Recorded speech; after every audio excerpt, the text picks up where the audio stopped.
Welcome to another episode of the Darkives. I'm Jamie talking to Leo. And I'm Leo listening to Jamie. And today we have a very famous story, actually, but we're kind of getting a little deeper into the Darkives on it. Okay, what story is that? I am going to be telling you today the story of Vlad the Impaler. The original Dracula. See. Okay, yeah. I know who he is. I know a couple things about him. But we'll see how much I learn here. I'm excited for this one. Yeah. All right, you ready? Yeah, let's get into it.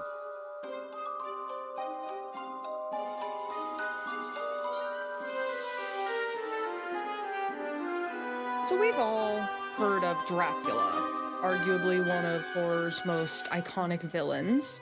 But who was the real life inspiration for him? We're going to get into who he was, what he did, and why we are still talking about him over 550 years later. Born Vlad III around 1431 in the Transylvanian Saxon town of Sighisoara. I'm going to be taking liberties with pronunciation in this. Going to be doing my best. I am not Romanian. That is now located in modern-day Romania. He was born into the noble family of Vlad II Dracula. He was the second of four sons born from Vlad II, who was the ruler of Wallachia from 1436 to 1442, and then again from 1443 to 1447. Okay, so he's a ruler for a little while. Daddy was. The family name Dracul actually comes from the Latin word for dragon, which was Draco. Pretty metal. They got this name after his father was inducted into the Order of the Dragon in 1431, which was used for defense for the Christian Europe against the Ottoman Empire. And the name Dracula it means son of Dracula. So it should actually be Dracula. Yeah, so that's how we ended up with Dracula. I'm going to continue saying Dracula, but that's how he got his name, being the son of Dracula. In 1442, Vlad, who was aged about 11, and his younger brother Radu were sent to and held as hostages in the court of the Ottoman Sultan as collateral for their father's loyalty to the Ottoman Empire. So they were held there so that way Vlad II, they were used as collateral. Mm-hmm. How old were they? Vlad was aged about 11 at this point. While there, he was educated in the art of war, science, philosophy. He also became a skilled horseman and a warrior. So he was taught all these things while he was being held as a hostage, essentially. His little brother was pretty cool with this setup, and he would eventually go over to the Ottoman side, the Turkish side, while Vlad became bitter about this. And it's believed that one of the reasons he kind of held a grudge against the Ottoman Empire later in life is because of this hostage situation that he was in. And because his brother was kind of brainwashed into joining them? Yeah, his brother seemed to be pretty okay with this setup. He wasn't quite as mad about being held here. I'm on team... Vlad's team? Yeah, I'm on team Dragul. So after being released from this, he set out on a lifelong campaign to take his father's position as voivode, which was like the prince in that area. The current voivode of Wallachia was Vladislav II, who was his second cousin, and he was put into power by the ruler of Hungary at that time. In the autumn of 1448, Vladislav was off fighting the Ottomans, and Vlad actually broke in and stole the throne. From his cousin? Yes, but was deposed after only 2 months when his cousin came back. I know. Keeping the seat warm for him. Yeah, he was a little seat holder for a minute. Hey, don't worry about it, cuz. I got you. Yeah, it was a pretty quick one. But after he was deposed, he then sought refuge within the Ottoman Empire. So he went back. Not a lot is known about what he did for the next few years, but what is known is that we had kind of a flip-flop crisscross situation where Vladislav switched sides from the Hungarians and went to the Ottomans, and Vlad switched from the Ottomans to the Hungarians.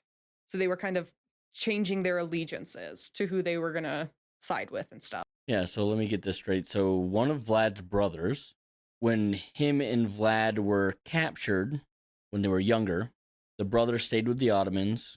Vlad went back, and then later on, Vlad gets basically kicked out of his cousin's place for trying to hang out on the throne for a minute, goes out to the Ottomans, and then his cousin's like, I'm going to the Ottomans, and then Vlad's like, no, I'm coming back. Yes, yeah. They completely just opposited their allegiances. Okay, I just want to make sure I'm keeping up with all that. Yeah, you're doing good. Vlad, during this time, he was just kind of traveling the land, trying to avoid people who wanted to kill him. Just war stuff. It was a pretty turbulent time for powers, so he was just wandering around during this time. In 1456, Vlad invaded Wallachia with the help of Hungary. They were backing Vlad now. And he killed Vladislav II, so his cousin, in a battle to the death, where they had agreed that whoever won would get the throne. So, gentleman's agreement, you kill me, you get it, I kill you, I get it. Thus, taking the official title of Voivode back, and he actually kept it this time. So he is now... Killed his cousin. Yep.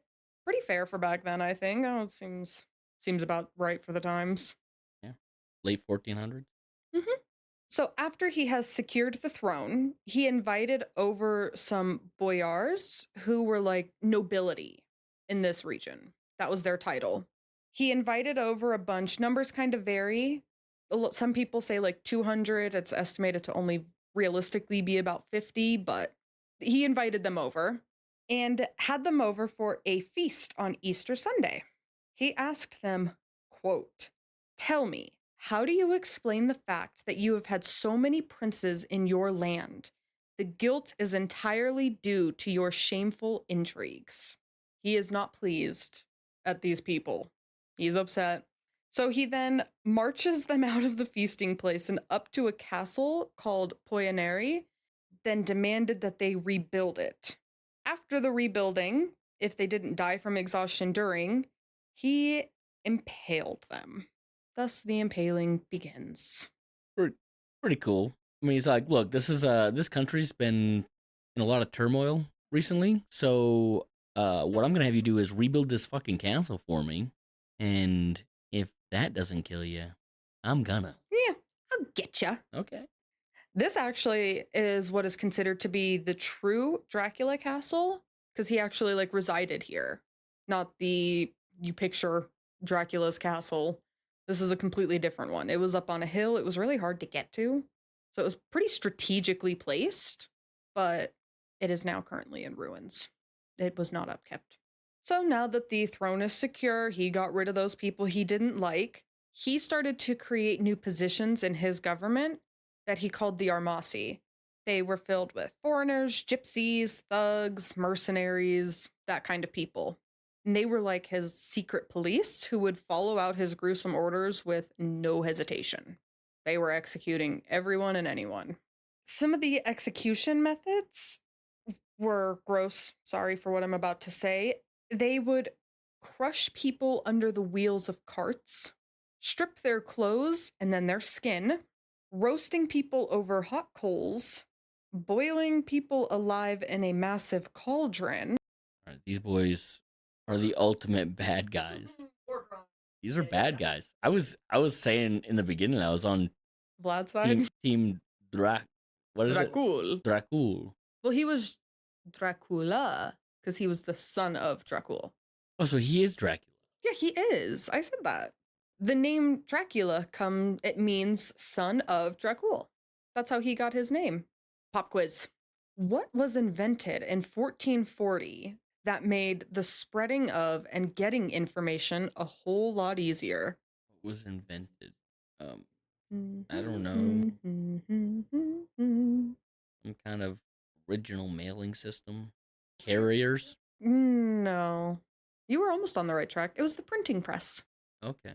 The printing press. So this made the reputation of Vlad spread far and wide. People started actually printing out pamphlets of his acts, his deeds, all of it. and they were starting to spread around this area of Eastern Europe. Baby Drax doing some crazy stuff. Let's actually get into that. In 1456, he impaled dozens of Saxon merchants in Kronstadt because they were once allied with the boyars, the nobility. In 1457, he burned and looted a Transylvanian town, slaughtering much of the population. In 1459, he burned the trading center of Brasov to the ground and impaled any survivors. And in 1460, he raided the Amlas district and destroyed everything and everyone. A man named Beheim claims that around 30,000 Germans were killed during this raid. This guy is legitimately terrifying. Could you imagine back in the day hearing about this guy and then like running to go like visit your uncle in a neighboring village, and then you get there and there's just like people impaled everywhere, and you're like, fuck, Vlad's been here. Yeah. I read somewhere that it could take, depending on how and where, it could take up to 3 days to die once impaled. Yeah, he was a crazy. During this raid, he slaughtered everyone from a village called Bod. He impaled one of his own captains for not being able to take an enemy position. Quote, "For the inhabitants are brave and well fortified." He boiled 600 Saxon merchants alive. He impaled 41 Saxons as spies for coming to Wallachia to learn Romanian, and forcing a rival Saxon to go through Mass for the dead, only to then be personally beheaded by Vlad himself. This dude's just making rounds. He's terrorizing. He's just running around terrorizing people. Also in the year 1460, Vlad stopped paying tribute to the Sultan of the Ottoman Empire, Mehmed II, and stopped sending boys to the Janissaries Corps. So, in response to this, the Sultan sent Turkish ambassadors to Vlad's court. When they arrived, they refused to take off their turbans. So what do you think he did in response to this? I know a quick way to get a turban off is just off with their heads. That might have been a little bit nicer than what happened. Oh. Vlad respected them for wanting to keep it on, and he ended up nailing the turbans to their heads. Do we know how big these nails were? Nope. I know that it was big enough to kill because he then sent their bodies back as a warning. Sent their bodies back to the Sultan. This guy is a super villain. He is. Yeah. I knew this guy was hardcore, but this is next level hardcore. He's a freak. I was also kind of surprised at some of the stuff he did. I knew the broad strokes. He liked to impale, and he was king. Yeah, I'd heard, like, I knew Vlad the Impaler. I know that name. I think I remember something about there being, like, a bunch of heads outside of his castle or something. Like, heads on spikes or something like that. And I know that he's the inspiration for Dracula. And that's about all I really knew about him. He's a bad guy doing bad things. He was out destroying populations. In 1462, the Sultan was tired of Vlad being a flagrant impaler and not listening to him anymore, not paying tribute. Dude likes to impale. Let him impale. There's actually a really funny story later on about his, like, obsessive need to impale. You'll know it when I tell it. So the Sultan decided that Vlad's time was done. So he decided to invade Wallachia. When he reached Targoviste, again, taking liberties with pronunciation here, which was the capital of Wallachia, he found it deserted, and outside of the, like, castle, he was met with the sight of thousands of impaled corpses, mostly Ottomans. It was a, quote, virtual forest of impaled Turks. So he left and went home. The Sultan did. I don't like you impale. And he's like, yeah? What do you think about this? How about you take a look at these people? So it wasn't heads. It was just a forest of people outside. Okay. Yeah. Impaled. See? I remembered something, but not quite right. Hey, that's what I'm here. I'm here to just help you get facts straight.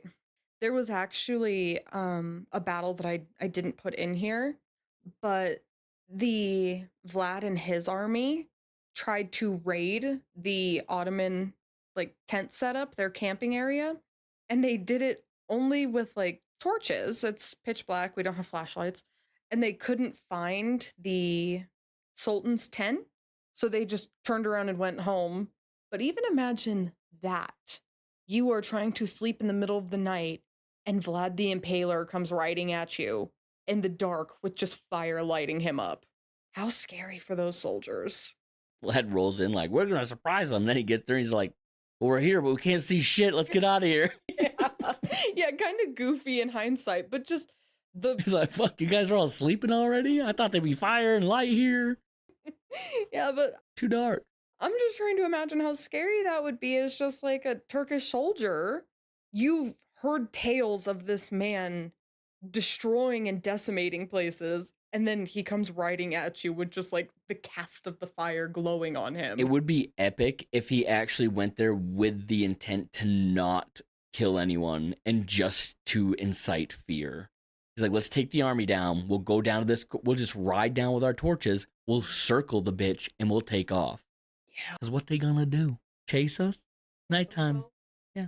Pee and piss They everywhere. can watch us ride our torches back out to the woods and wonder if we're just waiting for morning. Ooh, that's good psychological warfare. I'm saying look, obviously I don't know if that's what he did. No, he was going there with the intent to kill the Sultan.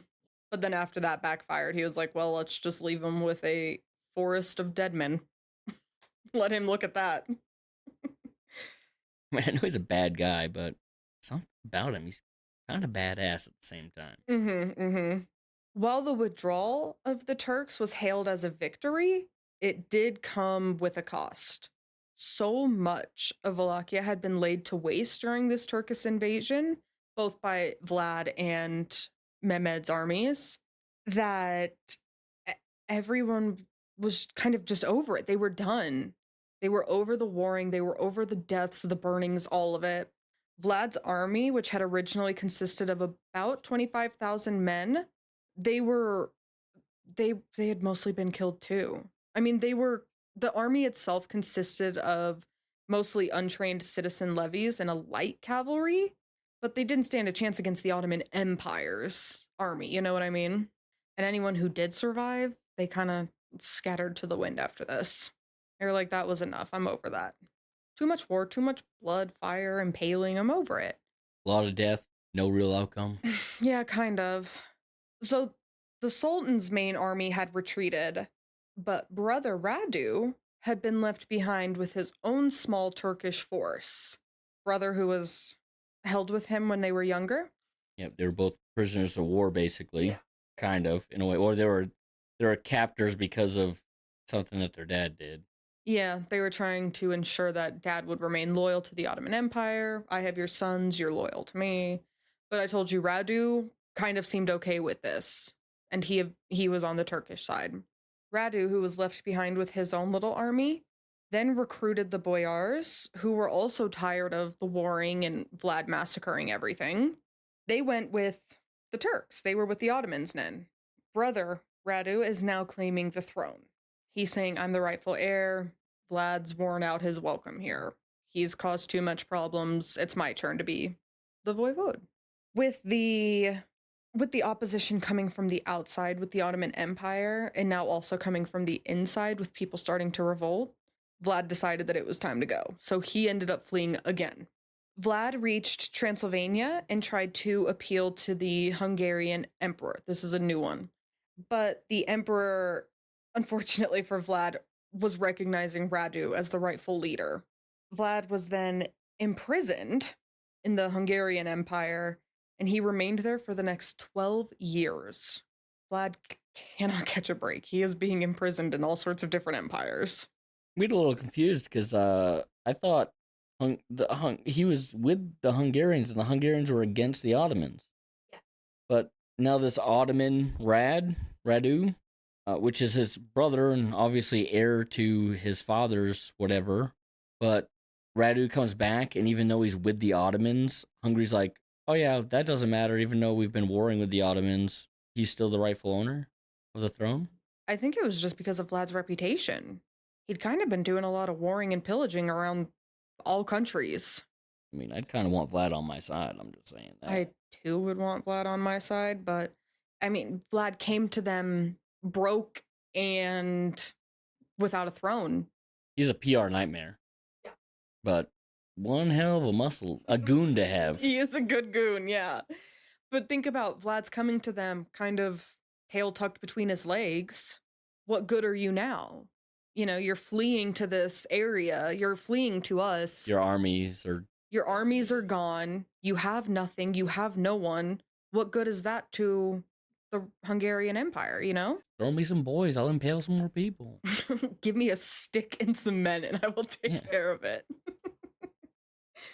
I hear you. Give me 1,000 spears. I'll show you 1,000 men hanging from them. Yeah, impaled upon them. The emperor didn't see it this way, and he imprisoned Vlad. And he stayed there for the next 12 years. 12 years in prison. Mm-hmm. So here's a fun little fact. While imprisoned, Vlad would routinely trap, torture, and impale rats. He's got a problem. He's got a bit of a kink, okay?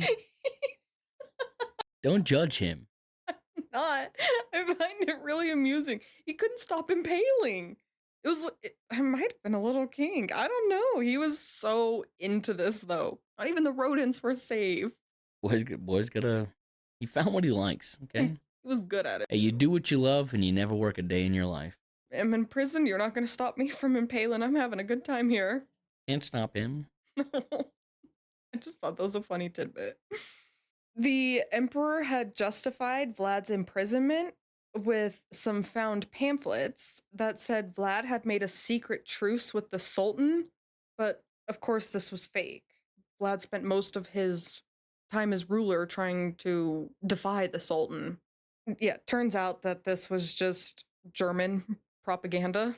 The Germans had made these as revenge for all the pillaging and killing that Vlad had exacted upon them. But worked out well for the emperor. He was like, great, this is a good reason that I can say I'm holding him. While imprisoned, though, Vlad didn't have it terribly. The emperor refused German pressure to have Vlad executed. The Germans were calling for his body on not a spike. What would you call? Just a big stick? On a spear? Spear? Maybe. I don't know what I'm trying to... They're calling for him to be impaled, I'm guessing? Yeah. I said, hey, impale the impaler. I don't know if they said that exactly, but they wanted him to be executed for all of it. But the emperor refused. He didn't go through with any of it. And he actually let Vlad marry one of the emperor's cousins, and Vlad had 2 kids with her. So, not terrible. He didn't get killed, and he got some kids. I'm imagining imprisonment wasn't great. He was impaling rats the whole time, but not the worst. He's having kids. He's having kids. Let's hope that it was consensual. He's married. I'm hoping everything was fine. I'm hoping everything was fine. I'm choosing to look at that in a good light. He's a bad guy, so I don't want to think too much about it. Yeah, no, I'm looking at it in a good light, and that's what I'm choosing to do. Radu is currently ruling Wallachia and continued to do so until 1473, when he was overthrown by Basarab Leota, who was from a rival clan in the area. Leota? Leota? Liota? How would you say that? Leota? Leota?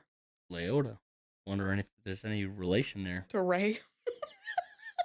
To the Leota. You're such a fool. Oh my goodness.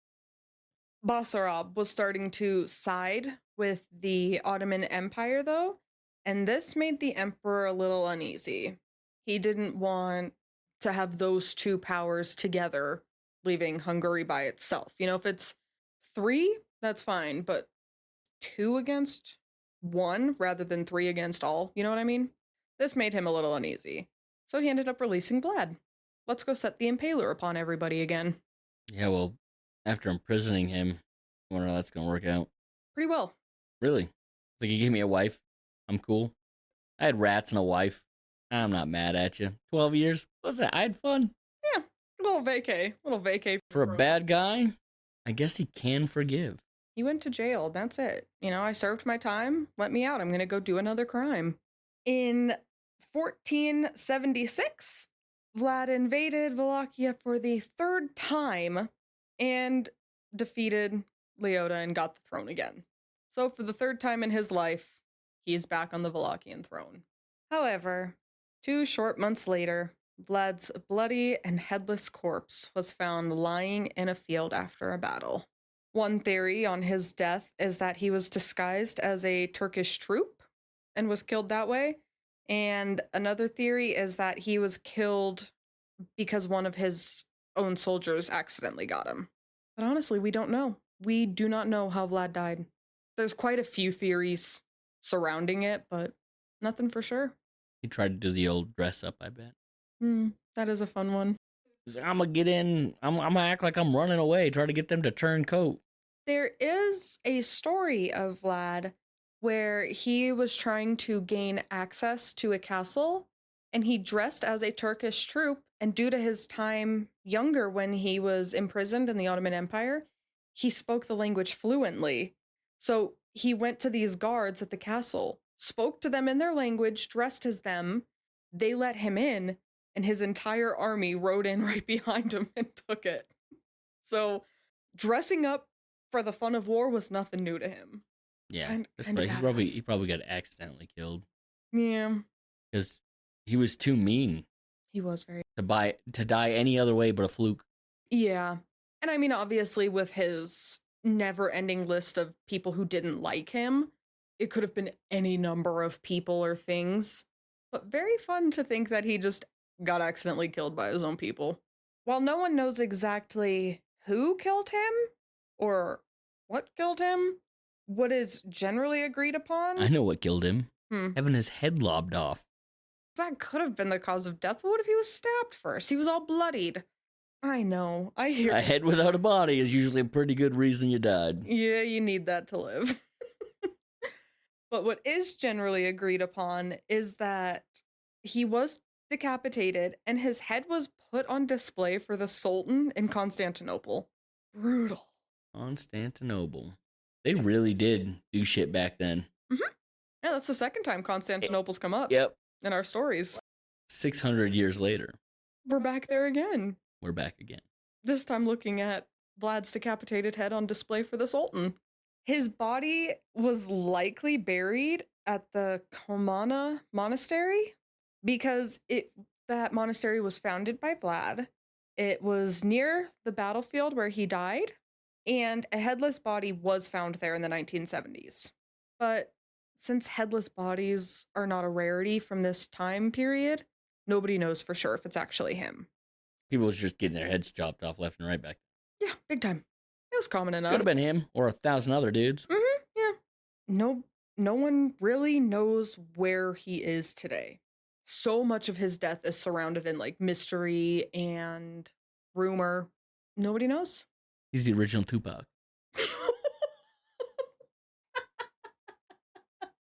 Yeah. Is that what it is? Maybe. Way more gangsta. We know where Tupac is. Wait, Tupac might still be alive, right? Isn't that what everybody says? Oh, yeah, people do be saying that. I mean, that's what I'm saying. It's like, yeah, he's the OG Tupac. He's dead. We couldn't find his body, but we got his head. They just found some dude's head and said, "This is Vlad. We got him." I mean, his head. You've seen pictures of. And then every few years after that. Oh my god, a demon in the middle of the night. One unlucky village would have a whole family impaled by night. How scary.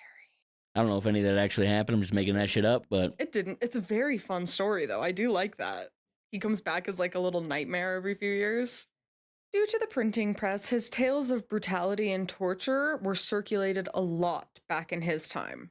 These early pamphlets had described him as a bloodthirsty ruler, a tyrant, all the things that we already kind of know. They were, allegedly, among some of the first things printed on the printing press. That's kind of cool. Yeah. Like, his stories and stuff that were circulated. Kind of the first, like, viral story. Vlad was the first viral. German propaganda helped spread his image for the next centuries to come. This also kind of helped with his association with vampirism. Vampirism? Vampirism? Vampirism? Vampirism? Vampirism? Vampirism. Vampirism. Vampire. With vampires. Yeah, his association with vampires. There was a report that after one of the massacres, he was seen dipping his bread in the blood of the slain while their impaled bodies were outside. He's evil, and I love it. He was crazy. He was kind of crazy. Then, of course, we have the one and only Bram Stoker in 1897, who immortalized Vlad as a vampire with his novel Dracula. However, under the rule of Romanian dictator Nicolae Ceausescu, yep, he gave Vlad a little makeover, kind of revamped his image, if you will. He pushed propaganda that Vlad was a national hero. He had statues erected of him, put his image on national stamps. He even omitted mentions of his atrocities from the public records, and all Dracula films and books were condemned as anti-Romanian propaganda. Might have been a little excessive with the propping him up thing and getting rid of. When we start getting rid of books and stuff. That's always a bad sign. Yeah, I don't like. Always a bad I sign. don't like that. Nazis did it. I like trying to maybe retell the narrative a little bit, and maybe say, hey, maybe you could look at it in this way. I don't even like that. Books were written when they were written. Well, no, I'm not talking about the books. I'm talking about the story of Vlad. Like, hey, he wasn't. I mean, yes, he did atrocious things, but he was also could be the reason that we've expanded our borders, or we were able to keep this here. You know, he fought off the Ottoman for X amount of years. Well, even back in his time, Vlad was described as a fierce but just ruler. In 1490, a monk described him as that way, and Pope Pius II had expressed admiration for his military feats and for defending Christendom. He may not have been a really good guy, but what he did it well. Like Pope Pius saying that he had great military feats, the dude was an absolute warrior in battle. And unfortunately, it was against the same people who taught him how to do it. But the dude was a fucking unit on the battlefield. Well, for the environment that he was in, right? With the whole powers constantly changing, princes in and out, thrones changing, and just like all the stuff with like, even when you're fighting with other people, you were still putting those people as rightful heir in your. There was just a lot of messy stuff with the chaotic politics back then. Mm-hmm. So homeboy just did what he could in a messy environment. He said, "I'm going to get messy too. I'm going to make sure nobody can take my throne." Yeah, I'm going to become the messiest. Yeah, the one time he asked somebody for help, he went to prison for 12 years. Yeah. So from then on out, he says, "No, I'm keeping my throne until you chop my friggin' head off." And they did. They got him good. God, could you imagine his stinky little head in a box just for a sultan to look at? He chopped his own head off. That's how fucking metal this guy is. He decided he was done. He was fighting that battle against the Turks, and he got so bored. He's all like, this is nothing. Nobody could keep up with his prowess on the field. Yeah. You want to see how to kill me? This is how you fucking kill me. And he chops his own damn head off. Maybe. Maybe. That's how I like to think of Vlad. That's fantastic. I'll let you keep that. That is my brutal, bloody, battle-ridden tale of Vlad III, Vlad Dracula, Vlad the Impaler. Dracula. Yes. I like that story. I knew of Vlad before, and I loved hearing about him again. A little bit more in depth. Yeah, he's a fun character to listen to his exploits of just gnarliness. I'll tell you, I learned a lot from this. I knew the broad strokes. It was pretty cool to dig in deep and see what he was really about. Yeah, this is fun. Thank you. Mm-hmm.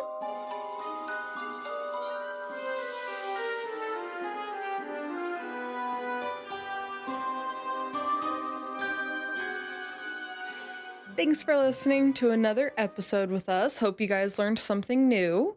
We will see you guys next week for another episode of The Darkives. See you guys. Adieu.